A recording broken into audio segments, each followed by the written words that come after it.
Don't leave me hanging. It's go time.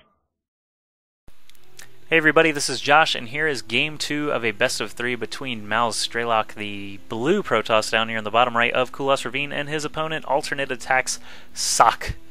Actually, it's a German word for sock, and it's pronounced Socke. He told me that in person. Believe it. But, yeah, Kulas Ravine, second map. Go watch the first game if you haven't already. I'm going to spoil it anyway. Socke won. He won with a lot of money storms and money feedbacks and just keeping an economic advantage basically the entire game. So Strelok is looking for a little bit of vengeance here. He does not want to get knocked out of this ZOTAC Cup number 23, which this best of 3 was played for in the quarterfinals. Does not want to get knocked out. No one ever wants to get knocked out, so Strelok going to be playing his butt off trying to beat Socke. Strelok is from the Ukraine, I believe, while Socke is, of course, from Germany. The German Protoss. And again with that kind of early scout from Socke, but this map makes more sense than Zelnaga Caverns since, you know, this map actually has 4 spawning locations and Zelnaga Caverns has 2. But Strelok probably going to be doing very standard stuff here again. Barracks coming up, perhaps? Yes, yes. Pylon first, then a gateway for Socke. Shall we? Shall we see such a thing? He does not have enough minerals. Instead, he's chrono boosting probes until 14. As is very standard, still dropping that gateway as soon as possible. Refinery going up while the barracks goes up, and an assimilator should be going up while the gateway builds. So there it is.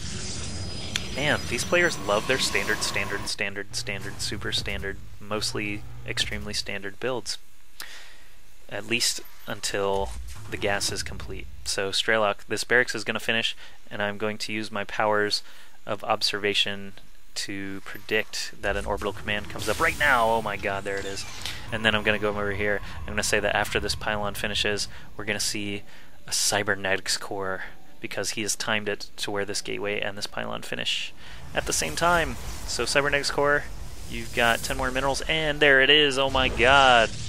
It is actually mind-blowing how standard these guys are playing at the moment. Second gas coming up pretty quick again for Socke though. So he did a Stargate last game. I can't imagine he would do a Stargate a second game in a row, so I'm going to predict robotics facility from them this time around. He does have his probe in here. Taking a look around, he will see this tech lab, which we just saw in the first map on Zelnaga Caverns. He's going to lose his probe to that first Marine, though, so Strelok doing a little good job deterring that scouting information. Second refinery coming up quicker than it did last game, so mass bio probably not on the docket for Strelok this time around.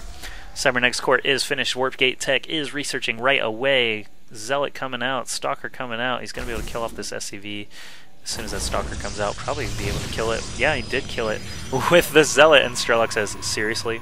Seriously, Socke? Did you just kill my SCV with a single Zealot? Well, let me tell you, Strelok. Let me tell you a week ago when this game was played. Yes, it's serious. It's serious business, alright? But the second gateway comes up before a robotics facility of any kind. He is getting a sentry out so that he can block this little chokey choke. Although one force field I don't think would be able to block that. I'm not positive. I'm not positive. Haven't been doing a lot of playing lately, mostly casting. Or not doing anything StarCraft related. But a Reaper is in. Why would you do such a thing? That force field totally ruined that Reaper's life. That Reaper had nowhere to go. I'm going to rewind that because I kind of missed when he first came in. There's the Reaper. He's shooting at the Zealot, trying to kite it. Sentry's in full range, and there goes the force field, and a Zealot gets a hit off, and the Reaper dies. That's basically the story of his life. Oh, there's the robotics facility. Alright, thank you, Socke, for not making me look too dumb. Too dumb. Factory is finished for Strelok. I told you he probably wasn't going to be doing that barracks build this time around. He is going for a quick starport. Or, I guess quick. Kind of quick. Reasonably fast starport. So Banshees or Vikings, actually I think Banshee might even be more probable than Vikings because they're at these long positions. Vikings are good for this area because they can land on the cliff and stop natural expansions and float over here without having to break rocks and things like that, but Banshees should be good if they're both still on one base. We'll just have to see. So what's going on here? Socke is breaking down his destructible rocks. It looks like Strelok has not done any such thing just yet. He is going to flip that starport onto the tech lab. Oh my goodness, is he going to build a Banshee first? Yes, he is. Is Cloak coming out? Yes, it is. So we're going to be seeing some cloaked Banshee shenanigans here in Kulas Ravine. It looks like a tech lab is coming up on the factory as well. He's sort of stopped building barracks units, not gateway units, Marines, rather. He is tacking on a tech lab there now on that barracks as well, getting a second barracks.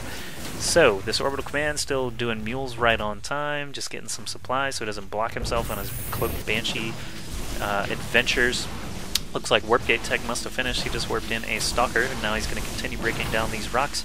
He wants to take this slightly safer base because Strelok cannot get in there unless he breaks down these destructible rocks. It is slightly safer than this one over here, where all he has to do is run up the gut, run up the seam, like a running back in the NFL, which neither of these guys probably enjoy watching because they're both European.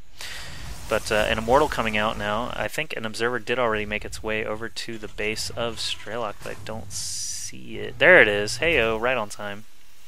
Observer getting in there, taking a look at everything there is to see. He sees all that starport with Tech Lab. He sees these couple of barracks being built. He sees a reactor coming on this factory. And check this out. First Banshee coming along. This cloak is not finished yet, but because the flight distance is so long, I have to imagine cloak will finish by the time he gets to where he needs to be, and there cloak does finish. And my frame rate is taking a hit. No, why would you do that, frame rate? Now is time for you to be good so we can watch this Banshee go to town on these probes. There goes one probe. There goes the second probe. There's no observer in the area from what I see. He's not even morphing one right now, so this Banshee will probably have until his energy runs out to just kill probes all day long. Just make sure he keeps focusing probes and not shooting at sentries and things like that. Finally an observer shows up, so this Banshee is going to be chased out of town, but not before getting 6 very good probe kills. And Socke was ahead in the worker count. Now he is behind by only 1, but still. Another Banshee coming in here. Here it is, right here, over the assimilator, cloaked, but that observer from the other Banshee is still in the area, so I can't imagine he's going to be getting too much work done. He did get 3 more kills, though, so check at the unit count. Yep, Strelok is pulling ahead, and he was behind basically the entire last game, so this could be good for him. Could be very good. This Banshee did run out of energy, so he's probably going to send him on home to get repaired. Probe hanging out at the Zelnaga Tower. I think he might have caught that other Banshee, but anyway, Strelok finally breaking down his own rocks now with his army of Marines. Not doing it as efficiently as he could be, as you see these other 4 Marines just struggling to get a spot so they can fire their little guns. But a Raven is out now for Strelok. He's got 1 factory, 3 barracks, and a starport, fully cranking out units, massive amounts of Marauders and Marines. He's planning to expand himself, building that command center. There are the Banshees being repaired by a single SCV. So Socke did manage to warp in a Nexus. It's almost done. It's almost in working order. There's an Immortal on the field, several Stalkers and Sentries, and a Zealot. What is he investing in? Pretty much Colossi at this point. The Robotics Bay did come down when the Banshees first came in, and he's going to stick to the plan. Looks like he is also getting a couple of Phoenixes to help deal with those Banshees. I like that decision as well. So lots and lots of Marines, a couple of Marauders, a couple of Banshees, a Raven, all coming in now to attack poor little Socke at his home base. That point defense drone could be the game breaker. This Raven, of course, extremely valuable against Stalkers, and Stalkers are extremely valuable against Banshees. So if he can get a point defense drone down and block all those Stalker shots, keep those Banshees alive. He did drop a scan there. I don't know if Socke was able to see it. Looks like he was able to see it. He sent in his Phoenixes very quickly to try and take out one of those Banshees. Almost got one of them too, as they do extra damage against light units. These Banshees, I believe, are light. Yes, they are, of course. So these rocks are going to be broken down pretty quickly by these. Did he stim yet? There he stims, taking out that first Zealot. Oh, but here we have a decent-sized army for Socke in the wings, waiting for these bio units. This first Colossus does get just pounded down. There are still several Marauders and several Marines alive, taking out units as they warp in. Only a couple of Phoenixes left for Socke, really, at this point, taking out Medivacs, taking out a Banshee as the energy runs out. Actually, no, there's an Observer there, so he didn't even need to wait for the energy, but Strelok still has a lot of units here killing off probes. Probes are pulled off the line to attack. A couple of Marauders are lifted, but he doesn't really have any damage-dealing units except for a couple of Sentries here. Is he able to take out a Banshee? He was not. He's focusing something else, but the Phoenixes do take out that other Banshee. There's still a Raven here. That is going to be killed off by the 2 remaining Phoenixes. He might be able to kill this dropship Medivac before these Marines are able to kill off the Phoenixes. However, all the ground fighting forces of Socke are killed off. There's still a decent number of ground units here. This one is lifted. He's lifting as much as he can. He's going to be out of energy soon. Yes, here he is out of energy for lifting, so these 2 Phoenixes just sit idly by while all these ground units of Strelok go ahead and kill off that Nexus and continue on into the main. He's also building up a bunker so that Socke is not going to be able to retake that Nexus anytime soon. Looks like, if you look on the minimap real quick, Strelok did take that base of his own up on the cliff. Strelok is battling away. Another Colossus is now out with 3 kills. Going to be able to kill off this bunker, no problemo, but he's going to have to sink 400 more minerals into that expansion. If we check the worker count now, Strelok's way ahead with 34 SCVs against 22 probes. So Strelok gaining advantage after advantage. Socke has not really had a favorable battle yet this game. He went for Colossi instead of Storms this time around. He was able to hold off the Banshees pretty well at the beginning, but you know, every little chip that he takes in his worker count has a big effect by the end of the game. So now we're in the mid game and Strelok has a decent advantage. He's got a 76 food army against a 53 food army, way more workers. His production capabilities are stronger. He's getting a 3rd base here at his natural, not the cliff natural, and he's about to do a drop here with 2 Marauders and 4 Marines. There is an observer in the area, but no fighting units.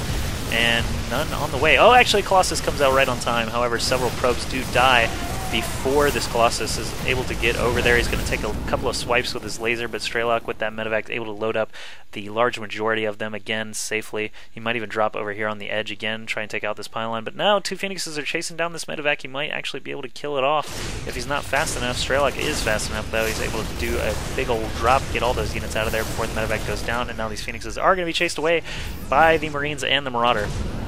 Well, mostly the Marines, because the Marauders weren't actually shooting, but they are chased away anyway, and medevac lives. Several units still alive. He's just going to drop them there so he can heal them back up as much as he can, get them ready to go for later. It looks like Socke is trying to counter now with several tier 1 units and a couple of Colossi. However, Phoenixes have been building for Strelok this entire time, which is obviously a great counter against both Phoenixes and Colossi. Vikings with their crazy range and more coming out all the time. Good force fields on that ramp to keep these tier 1 units from obliterating these Colossi. However, he does not have an answer to these Vikings anyway, so these Colossi are going to go down whether he likes it or not. There's only a sentry and a stalker there to try and get them down, and he just stemmed up the ramp. Going to be able to take out every remaining ground force. He's going to be able to chase them down too with that increased movement speed. Vikings with their crazy long range going to be able to take out this Colossus as well. Strelok just pulling way ahead here. 100 food against, now that Colossus is dead, 47 food of Socke, and he was not able to expand again either. So Strelok 3 bases against 1. Don't really need to tell you guys how this one's going to be going here. He does have a decent number of tier 1 units here to block, but all these bio units with or without medevacs are going to rip right through this with no Colossi in the area and no storms to prevent the damage. So gateways going down left and right, probes going down. Drops a scan for some reason. There are no Dark Templar. Don't know what he's fearing there. You know, I don't really know what that was for, but the Colossus is out now. He is getting a handful of kills. He's got 6 kills before he blows up, but Socke does call GG, so we're going to be moving into Game 3 of this best of 3 between Socke and Strelok. Please stick around and click the link that you're about to see right now.